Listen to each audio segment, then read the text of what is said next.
கர்த்தருடைய பரிசுநாமத்துக்கு ஸ்தோத்திரம். என் பேர் ஜாக்லின். நான் சென்னையிலேருந்து வரேன். 2016 மேரேஜ் ஆச்சு. 3 இயர்ஸாக எனக்கு குழந்தை இல்லை. அப்போ இந்த கூட்டத்தில் கீழே உட்காந்து நான் ரொம்ப அழுது ஜோம் பண்ணேன். ஏசப்பா நீங்கள் எனக்கு குழந்தைய கொடுத்தீங்கன்னா கண்டிப்பாக சாட்சி சொல்லுவேன்னு கீழே உட்காந்து பொருத்தனை பண்ணேன். அப்புறம் எனக்கு டாக்டர்கிட்ட போக வேண்டிய சுச்சுவேஷன் வந்துச்சு. அப்புறம் டிவியை பார்த்தேன். அங்கிள் அப்போ உன் கருவை என் கண்கள் கண்டது அப்படின்னு சொல்லி அங்கிள் அந்த நேரம் சொன்னாங்க. சொல்லிவிட்டு வித்தின் ஒரு 1/2 hour ஹாஸ்பிட்டலில் போய் செக் பண்ணுறோம். நான் 1.5 மாதமாக கன்சீவாக இருக்கேன். எல்லாம் கர்த்தருக்கு தான் துதி கனம் மகிமை எல்லாம் கர்த்தருக்கு செலுத்துகிறேன். கர்த்தருடைய பரிசுத்த நாமத்துக்கு ஸ்தோத்திரம். நாங்கள் சென்னை வண்ணாரப்பேட்டையிலேருந்து வந்திருக்கேன். நான் கடந்த அக்டோபர் 31 எங்கள் கடையை நாங்கள் க்ளோஸ் பண்ணிட்டு நாங்கள் ஒரு சின்ன கடை வச்சுருந்தோம். ஒரு வருமானம் இல்லாததுனால, ஒரு கடையில் வாடகை கொடுக்க முடியாதனால என் கடையை நாங்கள் க்ளோஸ் பண்ணிட்டோம். தலைக்கு மேலே ஒரு கடன் வேறு. என்னோடய நகை எல்லாமே பேங்கில் இருந்துச்சு. எனக்கும் வேலை கிடையாது. இந்த ஒரு சூழ்நிலையில் திடீர்னு சொல்லிட்டு கடந்த மாதம் 7ஆம் தேதி என் ஃப்ரெண்டு அக்கா என்னை இந்த இடத்துக்கு நம்ம அன்பரின் பாதையில் மீட்டிங்க்கு போய் ஜோம் பண்ணுவோம் அப்படின்னு சொல்லிட்டு இந்த இடத்துக்கு வந்தோம். உள்ளே வரும்போதே நான் அந்த ஸ்க்ரீனை பார்க்கும்போது உங்கள் இருதயம் அதிசயப்பட்டு பூரிக்கும் அப்படிங்கிற வசனத்தை நான் பார்த்தேன். எனக்கு சரி, ஏதாவது இந்த வருடத்தில் எனக்கு ஏதாவது ஒரு அதிசயம் நடக்கும், என்னுடைய சொத்துக்கள் பிரிக்கப்படாமல் இருக்குது, அதனால எனக்கு ஏதாவது ஒரு நடக்கும் அப்படின்னு சொல்லிட்டு தான் நின்று நாங்கள் போய் ஜோம் நீட்டு போனோம். எங்கள் அப்பாவுக்கு ஒரு சின்ன இடம் நேசரேத் பகுதியில் இருந்தது. அது ஒரு சந்துக்குள்ளே இருந்ததுனால விற்காமல் இருந்துச்சு. நாங்களும் ரொம்ப பிரயாசப்பட்டோம். நகை கடன் இருக்குது, ஒரு வருமானம் இல்லை அப்படின்னு சொல்லிட்டு அதை எப்படியாவது விற்று நம்ம வீட்டை லீஸுக்கு எடுக்கணும் அப்படின்னு சொல்லிட்டு நாங்கள் ரொம்ப பிரயாசப்பட்டோம். அது முடியவே இல்லை. இந்த இடத்துல கண்ணீரோடு ஜெபிச்சுட்டு போகும்போது எனக்கு திடீர்னு சொல்லிட்டு 2 வாரத்துக்கு முன்னாடி ஊர்லேருந்து ஒருத்தர் நாங்கள் அட்வான்ஸ் கொடுத்துட்றோம், உடனே கிளம்பி வாங்க அப்படின்னு சொன்னானே எங்கள் அப்பா போய் எல்லாமே முடிச்சுட்டு வந்தாங்க. நாங்களும் போய் முடிச்சுட்டு வந்தோம். தேவனுடைய பரிசு நாமத்துக்கு ஸ்தோத்திரம். ஒவ்வொரு நாளும் நகையை நாங்கள் திருப்பி வைக்கும்போது சொல்லுவாங்க பேங்கில், எப்போ 8 வருஷமாக நாங்கள் அதை நகையை திருப்பி வச்சுக்கிட்டே இருப்பேன். அப்போ பேங்கில் கேட்பாங்க, எப்போ நீங்கள் திருப்பிவீங்க, திருப்பி வட்டியே கட்டவும் முடியும், திருப்பி வச்சுக்கிட்டு இருக்கீங்களேன்னு கேட்பாங்க. எனக்கு ரொம்ப கஷ்டமாக இருக்கும். நான் எப்போ அந்த நகையெல்லாம் கையில் வாங்கி பார்ப்பேன்னு நினைப்பேன். இப்போ என் கையில் அந்த நகையெல்லாம் இருக்கும்போது எனக்கு ரொம்ப சந்தோஷம். கர்த்தருக்கு கொடான கோடி ஸ்தோத்திரம்.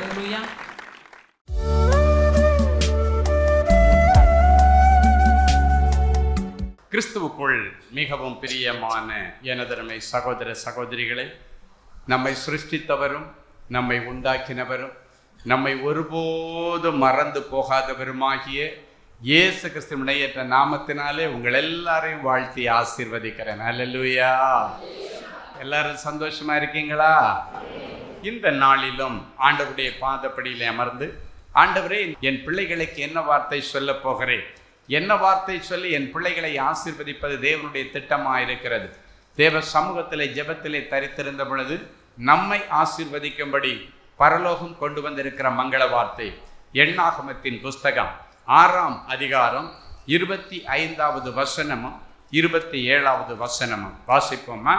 கர்த்தர் தம்முடைய முகத்தை உன்மேல் பிரகாசிக்க பண்ணி, கர்த்தர் தம்முடைய முகத்தை உன்மேல் பிரகாசிக்க பண்ணி உன்மேல் கிருபையாய் இருக்க கடவர், உன்மேல் கிருபையாய் இருக்க கடவர். இவ்விதமாய் அவர்கள் என் நாமத்தை இஸ்ரவேல் புத்திரர் மேல் கூற கடவர்கள், இஸ்ரவேல் புத்திரர் மேல் கூற கடவர்கள். அப்பொழுது நான் அவர்களை ஆசீர்வதிப்பேன் என்று சொல் என்றார். அவர்களை ஆசீர்வதிப்பேன் என்று சொல் என்றார். சரி, என்னென்ன காரியங்களை யார் யாருக்கெல்லாம் ஆண்டவர் அந்த கிருபையை அதிகமாக கொடுக்க போறார் அப்படின்னு பார்த்தீங்கன்னா, முதல்ல கர்த்தரால் கண்டுபிடிக்கப்பட்டவர்களுக்கு ஒரு ஸ்பெஷல் கிருபை. என்ன சொல்லுங்க? கர்த்தரால் கண்டுபிடிக்கப்படுகிறவர்களுக்கு ஒரு ஸ்பெஷல் கிருபையை இன்னைக்கு கர்த்தர் கொடுக்கிறார். சரி, வாசிக்கலாம். சங்கீதம் 89 20வது வசனமும் 24வது வசனமும் எடுத்து வாசிப்போமா? என் தாசனாகிய தாவீதை கண்டுபிடித்தேன், என் தாசனாகிய தாவீதை கண்டுபிடித்தேன், என் பரிசுத்த தைலத்தினால் அவனை அபிஷேகம் பண்ணினேன், என் பரிசுத்த தைலத்தினால் அவனை அபிஷேகம் பண்ணினேன். என் உண்மையும் என் கிருபையும் அவனோடு இருக்கும், என் நாமத்தினால் அவன் கொம்பு உயரும், என் நாமத்தினால் அவனுடைய கொம்பு உயரும். இன்னைக்கு பிறகு ஆண்டவருடைய நாமத்தினால உங்களுடைய எதிர்காலம், உங்கள் கொம்பு, உங்கள் படிப்பு, உங்கள் லைஃபு, உங்கள் ஊழியம், உங்களுடைய ஜாபு, உங்களுடைய வியாபாரம் இனி என்ன பண்ணுமா? கொம்பு போல உயருமா. அல்லேலூயா. ஒரு கொம்பை ஒருவனும் மடக்க முடியாது, அதுதான் கொம்பு. யாராலும் மடங்கடிக்கப்பட முடியாத ஒரு கொம்பின் உயர்வை கர்த்தர் இன்றைக்கு உங்களுக்கு கொடுப்பார். சிலர் சொல்லுவாங்க, நீ என்ன பெரிய கொம்பனா அப்படின்னு கேட்பாங்க. நம்ம ஊரில் சொல்கிற கேள்விப்பட்டிருக்கீங்க தெரியுமா? ஏன்னா கொம்பனை ஒருவனாலும் அடக்க முடியாது, அந்த கொம்பை ஒருவனாலும் மடக்க முடியாது, அது ஃப்ளெக்ஸ் ஆகாது. அப்படிதான் நிற்கிறேன், அடிச்சா கூட அது எப்படி போட்டு உடைச்சாலும் அது உடையாது, அதுதான் கொம்பு. ஆமென். ஆண்டவர் சொல்லுகிறார், என் தாசனாகிய தாவீதை கண்டுபிடித்தேன், என் பரிசுத்த தைலத்தினால் அவனை அபிஷேகம் பண்ணினேன், என் உண்மையும் என் கிருபையும் அவனோடு இருக்கும், என் நாமத்தினாலே அவன் கொம்பு உயரும் என்று சொல்கிறார். ஆண்டவர் எங்க தாவீதை கண்டுபிடிச்சார் சொல்லுங்க? கரவல் ஆடுகளுக்கு பின்னால தான் கண்டுபிடிச்சார். அவன் வீட்டில் அவனுடைய சகோதரர்கள் எல்லாருமே கவர்மெண்ட்ல வேலை செய்கிறாங்க, எல்லாம் கவர்மெண்ட் எம்ப்ளாயீஸ், எல்லாருக்குமே சவுல் ராஜாவுடைய பட்டாளத்தில் மிலிட்ரியில் வேலை செய்கிறாங்க. இந்த தாவீது மட்டும்தான் அவங்க வீட்டில் ஆடு மேய்க்கிறவன். நம்ம ஊரில் என்ன சொல்லுவாங்க, படிப்பு வராதுன்னு, ஏல பேசாம 2 ஆடோ மாடோ வாங்கி தரேன், பேசாம நீ ஆடு மேய்ச்சிருப்பா, நீ அதுக்கு தான் லாயக்குன்னுவாங்க. தாவீதுக்கு அப்பாவும் அப்படி தான் நினச்சி தாவீதை இவன் ஆடு மேய்க்க தான் லாயக்குன்னு சொல்லிட்டு எல்லாரையும் கவர்மெண்ட் ஜாபில் மிலிட்ரியில் சேர்த்து விட்ட இந்த மனுஷன் இவனை மட்டும் கண்டுக்கவே இல்லை. இவன் ஆடு மேய்க்கிற தொழிலுக்கு போயிட்டான். ஆனாலும் ஆண்டவர்கிட்ட ஒரு நாளும் புலம்பலை. ஆனால் அவனுக்கிட்ட ஆண்டவரை கவர்ந்து இழுக்கிற ஒரு குணம் இருந்தது. அவன் வந்து ஒரு சாதாரண ஆடு மேய்க்கிறவன் தான். ஆனா அவங்க அண்ணன்மாரால கூட இயேசுவை கவர்ந்து இழுக்க முடியல. ஆனா இவன் கவர்ந்து இழுத்தான். எப்படி கவர்ந்து இழுத்தான் தெரியுமா? ஆண்டவருக்கு ரொம்ப பிடிச்சதை செய்ய அவன் முதலிடம் கொடுத்தான். ஆண்டவர்கிட்ட ஒரு நாள் கேட்குற, ஆண்டவரே நான் என்ன செய்தா உங்களுக்கு பிடிக்கும்? நான் என்ன செய்ய நீ சித்தமா இருக்கிறேன்? உமக்கு பிரியமானதை நான் செய்யணும்னு ஆசைப்படுறேன், உமக்கு பிரியமானதை செய்ய எனக்கு சொல்லித்தாங்கன்னு கேட்குறேன். அவனுடைய ஜெபமே என்ன இருக்குது? இன்னைக்கு ஏதாவது ஒருத்தவங்க போய் ஆண்டவருக்கு முன்னால் நின்றுட்டு, ஆண்டவரே உமக்கு பிரியமானதை செய்ய எனக்கு சொல்லித்தாங்கன்னு எத்தனை பேர் ஜெபம் பண்ணுறீங்க? ஆடு மேய்க்கும் போது ஒரு நாள் கூட என் அண்ணன்மாரெல்லாம் கவர்மெண்ட்ல ஜாபில் வச்சுட்டு என்ன மட்டும் இப்படியா வச்சிருக்க, உங்களுக்கு மனசாட்சி இருக்கா, கண்ணு இருக்கா, காது இருக்கா? ஒரு நாளும் ஆண்டவர்கிட்ட அவன் கேட்கல. மாறாக ஆண்டவர் கொடுத்திருக்கிற இந்த நல்ல வாழ்க்கைக்காக ஸ்தோத்திரம். இருக்கிறதுல மனரம்யமா வாழ்ந்தான், குறை சொல்லாம புலம்பாம வாழ்ந்தான். 2வது அவனுடைய ஜெபம் ஆண்டவரை கவர்ந்தெழுத்தது. உமக்கு பிரியமானதை செய்ய எனக்கு கற்றுக் கொடுங்கன்னு கேட்குறான். அப்போ ஆண்டவர் என்ன சொல்றாரு? அப்படியா, எனக்கு பிரியமானதை கற்றுக்கணும்னு செய்யறதுக்கு நீ கற்றுக்க போறியா அப்படின்னு கேட்டுட்டு ஆண்டவர் சொன்னார், துதித்தலே எனக்கு ஏற்றதும் பிடிச்சதுமா இருக்கிறதுன்னு சொன்னார். உடனே பிடிச்சிட்டான்.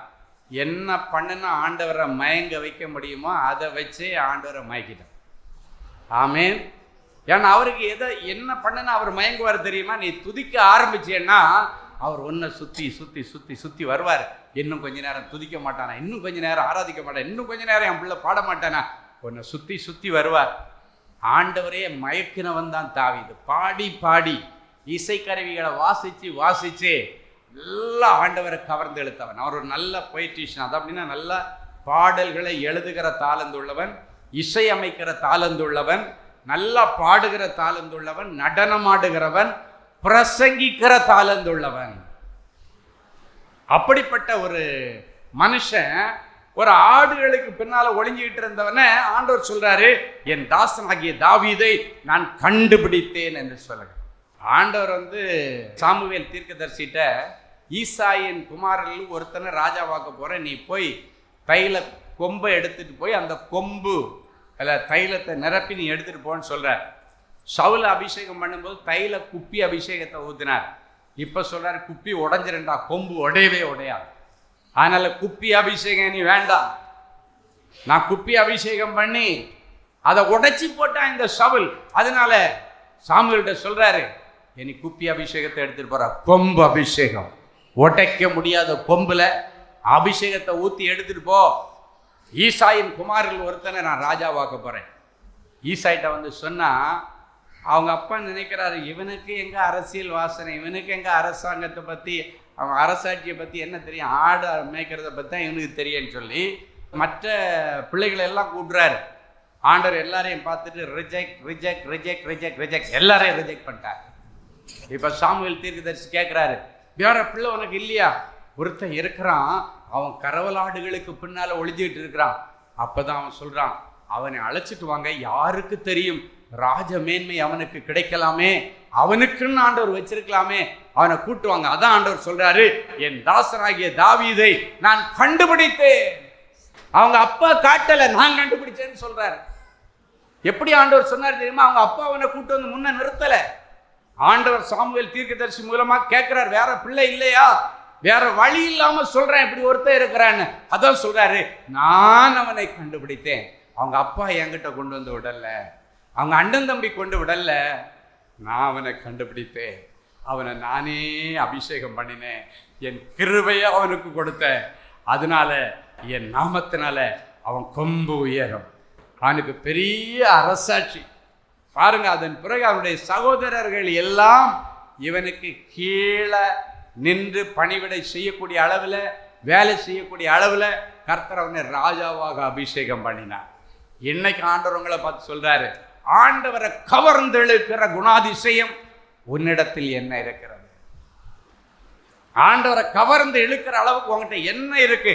ஆண்டவர் உன்னை தேடி கண்டுபிடிச்சு உன்னை துரத்தி துரத்தி ஆண்டவர் ஆசீர்வதிக்க போறார்.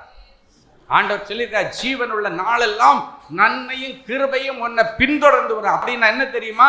நீ வேண்டாம் ஆண்டவரே, போதும் போதுன்னு சொன்னாலும் துரத்தி துரத்தி ஆசீர்வதிக்கிறவர் நம்முடைய ஆண்டவர். ஹல்லேலூயா. எலிசபெத் சகரியா தம்பதிகள் பல வருஷமா ஒரு குழந்தைக்காக ஏங்கிட்டு இருந்தாங்க. நல்ல ஜெபம் பண்ணாங்க. ஆனால் அந்த ஜெபங்கள் எல்லாம் பெண்டிங்ல வைக்கப்பட்டது. கேட்கப்படாமல் இல்லை, பெண்டிங்ல வைக்கப்பட்டது. கடைசி அவங்க வயசானதுக்கு பிறகு கேட்கறதே விட்டாங்க. இதுக்கு மேலே கேட்க வேண்டாம், ஏன்னா வயசாகி போச்சு. தாத்தா பாட்டி ஆயாச்சு 2 பேரும். ஆனால் நீ தாத்தா பாட்டி ஆனாலும் உன்னை துரத்தி துரத்தி ஆசீர்வதிக்கிற ஆண்டவர் உனக்கு கொடுக்க வேண்டியதை துரத்தி கொண்டு வந்து கொடுக்காம விட்டவே மாட்டார். அதான் தாவீதுடைய வாழ்க்கையில் நடந்தது, சகரியா எலிசபெத் தம்பதியர்கள் வாழ்க்கையில் நடந்தது. திடீர்னு ஒரு நாள் தூபம் காட்டி கொண்டிருக்கிற இந்த சகரியா தேவாலயத்தில் ஆண்டவர் டக்குன்னு மேலேருந்து ஒரு தேவதூதனை அனுப்பினார். திடீர்னு ஒரு தேவதூதன் வந்து நின்று சொல்லுகிறான், சகரியாவே, நான் ஆண்டவருடைய சன்னிதானத்தில் நிற்கிற கபிரியேல் என்கிற தூதன், உனக்கு நற்செய்தி சொல்ல அவரால் அனுப்பப்பட்டு நான் உன்னிடத்தில் வந்திருக்கிறேன். அன்றைக்கு சகரியாவை பார்த்து சொல்றார், உன் வேண்டுதல் கேட்கப்பட்டது, உன் மனைவியாகி எலிசபெத் கர்ப்பவதியாகி ஒரு குமாரனை பெறுவாள், அவனுக்கு யோவான் என்று பெயரிட வேண்டும். ஒரு நற்செய்தி. இன்னைக்கு அதே போல ஆண்டவர் உங்களை பார்த்து சொல்றாரு, உங்கள் வேண்டுதல் கேட்கப்பட்டது. ரொம்ப வருஷமா காத்திருந்து இருதயத்தில் ஏங்கி கிடைக்காதத, எத்தனை வருஷம் ஆயிருந்தாலும் தகுதியே இல்லாதிருந்தாலும் கிருபையை பேஸ் பண்ணி இன்றைக்கு ஆண்டவர் கொடுப்பா. அது ஆண்டவருக்கு லேசான காரியம். பலன் உள்ளவங்களுக்கா இருந்தாலும் பலனே இல்லாதவங்களுக்குனாலும் உதவி செய்வது லேசான காரியம். அதான் சொன்னேன், அவங்க அப்பா அவனை கொண்டு வந்து நிறுத்தல, ஆண்டவர் முன்குறிச்சி அவனை ஆண்டவர் கண்டுபிடிச்சாரு. ஆண்டவர் எனக்கு கொம்பின் உயர்வை கொடுக்க போகிறார், ஒரு மேன்மையை கொடுக்க போகிறார். அது எல்லாருடைய கண்களுக்கு ஆச்சரியமா இருக்கும். அதுக்கு உன்னுடைய குவாலிஃபிகேஷனோ வயசோ ஒன்றும் தடையா இருக்க முடியாது. ஆண்டவர் சொன்னதான், எழுதினது எழுதினது, கொடுப்பேன் ஆண்டவர் சொன்னா கொடுத்தது, அவ்வளவுதான். அவனை கரவலாடுக்கு பின்னால கண்டுபிடிச்சு அவனுக்கு கொம்பு அபிஷேகத்தை ஊற்றி அவனை ராஜாவாக அபிஷேகம் பண்ணின ஆண்டவர் உங்க எல்லா தரித்திர நீங்கி உங்க எல்லாரையும் ராஜ மேன்மையில வைக்க போறார். ஹல்லேலூயா. என் அன்பு தேவனுடைய பிள்ளைகளே, நல்ல தேவ செய்தியை கேட்டீர்கள், நல்ல சாட்சிகளையும் பார்த்தீர்கள். இப்பொழுதும் நாம் யாவரும் கண்களை மூடி தேவ சமூகத்தை நோக்கி பார்ப்போம். எங்களை அருமையாய் நேசித்து வழிநடத்துகிற எங்கள் நல்ல ஆண்டவரே, உமக்கு நன்றி. இயேசுவின் நாமத்தினாலே என் பிள்ளைகளை ஆசீர்வதிக்கிறேன். ஜீவனுள்ள நாளெல்லாம் நன்மையும் கிருபையும் என் பிள்ளைகளை பின்தொடர்ந்து வரட்டும். இஸ்ரவேலின் சமாதான வாழ்வை காணட்டும். இந்த நிகழ்ச்சியை பார்த்து கொண்டு, ஆண்டவரே எனக்கு ஒரு நல்லது நடக்காதா என்று ஏங்கி உம்முடைய சமூகத்தில் நின்று கொண்டிருக்கிற என் பிள்ளைகளுக்கு ஆண்டவர் இன்றைக்கு இந்த நிமிஷத்தில் ஒரு அற்புதத்தை செய்வீராக. நெடுங்காலம் காத்திருத்தல் இருதயத்தை இழைக்கப்படும். விரும்பினது வரும்போது ஜீவ விருட்சம் போல இருக்கும் என்று சொன்னீரே. நெடுங்காலம் காத்திருந்து இவர்கள் இருதயத்தில் ஏங்கின அந்த வேலையை ஜீவ விருட்சத்தின் கனியாய் என் பிள்ளைகளுக்கு தாரும். நீண்ட நாட்கள் காத்திருந்த இருதயத்தில் ஏங்கின அந்த இல்லற வாழ்க்கையை ஜீவ விருட்சத்தின் கனியாய் என் பிள்ளைகளுக்கு தாங்க. எதிர்பார்த்த கற்பத்தின் கனியை ஜீவ விருட்சத்தின் கனியாக இவர்களுக்கு கொடுத்து என் பிள்ளைகளுடைய அவமானம் நீங்கி இனி தலை நிமிர்ந்து வாழ்வார்களாக. தலை குனிஞ்சு வாழ்கிறேன், தலை காட்ட முடியலை என்றெல்லாம் அழுது கொண்டிருக்கிற என் பிள்ளைகளுக்கு இனி தலை நிமிர்ந்து வாழுகிற ஒரு கிருபையை தார். எந்த இடத்துல என் பிள்ளைகள் வெட்கப்பட்டு தலை குனிந்து நின்றார்களோ அதே இடத்துல என் பிள்ளைகளுடைய பெயரை நீர் பெருமைப்படுத்தியே ஆக வேண்டும். என் பிள்ளைகளை அதே இடத்துல நீர் வாழ்ந்திருக்க செய்தே ஆக வேண்டும். வாழ்ந்திருக்க செய்வாராக என்ற வார்த்தை என் பிள்ளைகள் மேலே வைத்து நான் ஆசீர்வதிக்கிறேன். இன்றைக்கு சாட்சியில் என் பிள்ளைகள் கேட்டது போன்ற நிறைய அற்புதங்கள் என் பிள்ளைகளுடைய வாழ்க்கையிலே இன்றைக்கே நடப்பதாக, இப்பொழுதே நடப்பதாக. என் பிள்ளைகளுடைய அடைக்கப்பட்ட கற்பங்கள் திறக்கப்படட்டும். சொந்த வீடு வாசலுக்கு கர்த்தர் வழிகளை திறந்து தந்து ரட்சிக்கப்படாத பிள்ளைகளுக்கு ரட்சிப்பின் அனுபவத்தை கொடுத்து இவர்களை கனம் பண்ணும். இயேசுவின் மூலம் பிதாவே, ஆமென். கிறிஸ்துவுக்குள் அன்பானவர்களே, ஆண்டவராகிய இயேசு கிறிஸ்துவின் இனிய நாமத்தில் அன்பின் வாழ்த்துக்கள்.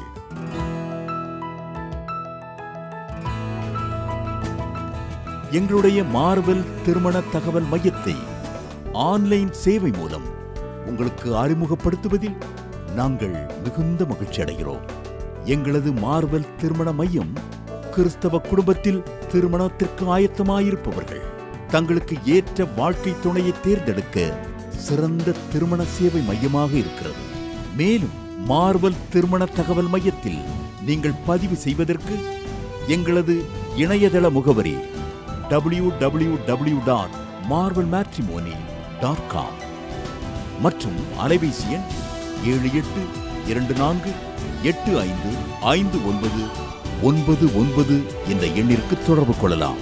சென்னை, நாகர்கோவில் மற்றும் மும்பை நகரில் உள்ளவர்கள் பதிவு செய்ய விரும்பினால் கீழ்க்கண்ட விலாசங்களில் உள்ள எங்களது அலுவலகங்களோடு தொடர்பு கொள்ளலாம். தேவனின் அன்பு ஊழியங்கள் எண் 14 ராமலிங்க நகர், OMR ரோட், SRP டூல்ஸ் அருகில், கொட்டிவாக்கம், சென்னை 41. Email info@marvelmatrimony.com. ஆண்டவர்தாமே உங்களை அளவில்லாமல் ஆசீர்வதிப்பாராக. ஜெனசிஸ் கிரியேஷன்ஸ் மீடியா அகாடமி நடத்தும் சம்மர் பிரேக் ஸ்கில் மேக் பள்ளி பயிலும் மாணவ மாணவியருக்கு ஒரு அரிய வாய்ப்பு. இந்த வருடம் மே கோடை விடுமுறையை முன்னிட்டு எங்களது ஜெனசிஸ் கிரியேஷன்ஸ் மீடியா அகாடமியின் மூலம் குறைந்த கட்டணத்தில் 7 தினங்களில் photography, videography, Photoshop, video editing ஆகிய தொழிற்கல்விகளை மிக சிறந்த முறையில் பயிற்றுவிக்க நாங்கள் திட்டமிட்டுள்ளோம். மேலும் விவரங்களுக்கு எங்களது ஜெனசிஸ் கிரியேஷன்ஸ் மீடியா அகாடமியின் தகவல் தொடர்பு மையத்தை இன்றே தொடர்பு கொள்ளுங்கள்.